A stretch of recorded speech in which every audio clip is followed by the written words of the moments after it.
Singt und klingt, Jesu Gottes Kind. Und Mariens Söhnemann, unser lieben Jesu, meinen Kripperlein, mein Bröstlein und mein Wiesenlein. I'm Paul Spicer. I'm conductor of the Birmingham Bach choir and have been for about the last 20 years or so. 2012 is my 20th anniversary with the choir. And this Nine Lessons and Carols we do is an annual institution which has been going on here at St Paul's Church in Birmingham for many years. It's a beautiful church, has a lovely acoustic, and it's always a great occasion. Und Mariens Söhnemann, unser lieben Jesu, meinen Kripperlein, mein Bröstlein und mein Eselein.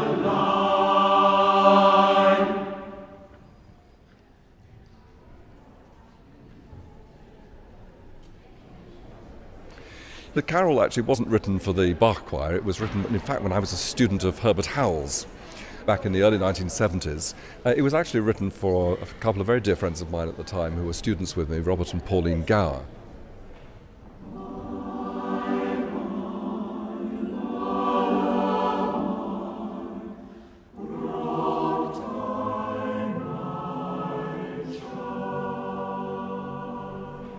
What I was looking to do with this was to write a very straightforward, simple little carol, which was very much opposite to the kind of fancy carol arrangements which were very much coming into fashion at that time through the Carols for Choirs books and things. And I wanted in a way to go back to the basic sort of principles, almost like a hymn tune carol in a way. But this lovely poem which talks about the rocking of the cradle, what I try to do with that is to try to have the music sort of sing across the bar lines, so it has a kind of natural lilt to it. And there's one thing which was a little tiny homage to my teacher, Herbert Howells at the time, which was that the basses at certain key points have a little cluster of notes in the cadence, which is very Howellsian device, and it was a little tiny tribute to him at that time.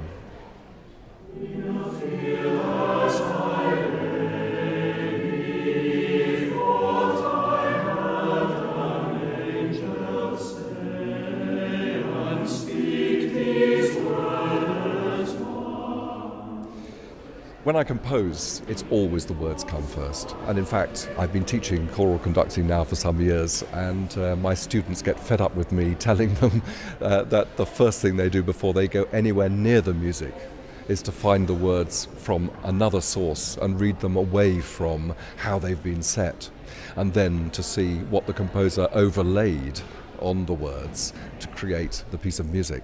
And so the words very much came first. In a way, it's what I've been saying, that it was the simplicity of the words which led to the simplicity of the carol, of the actual music. And that's what I found so effective about it.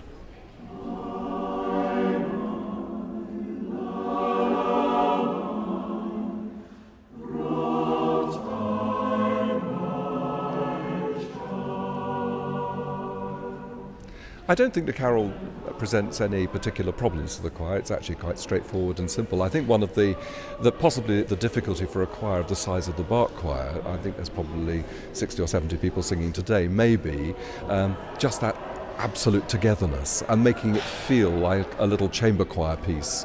And I think we achieved that. I think everybody sings very well together. But there are no note problems with it. It's a very straightforward little piece.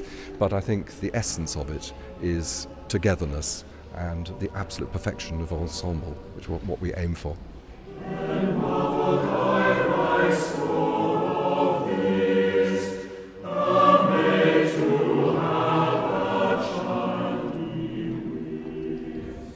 I found the words in a lovely anthology of religious poetry. As I said about the music, the simplicity of these words, I thought they just encapsulated the precious and very beautiful, simple nature of Christmas at its purest, really. Away from all the sort of tinsel and the Christmas decorations and the shopping and everything, you know. It's at its heart, you know, the Christian message at that point is so simple, all about the child being born in a manger and so on. It's a lovely tale which we all know so well, but when it's told, I think, with simplicity, I think it's a very special, or it can be a very special thing, and I hope that I've encapsulated something of that in this music.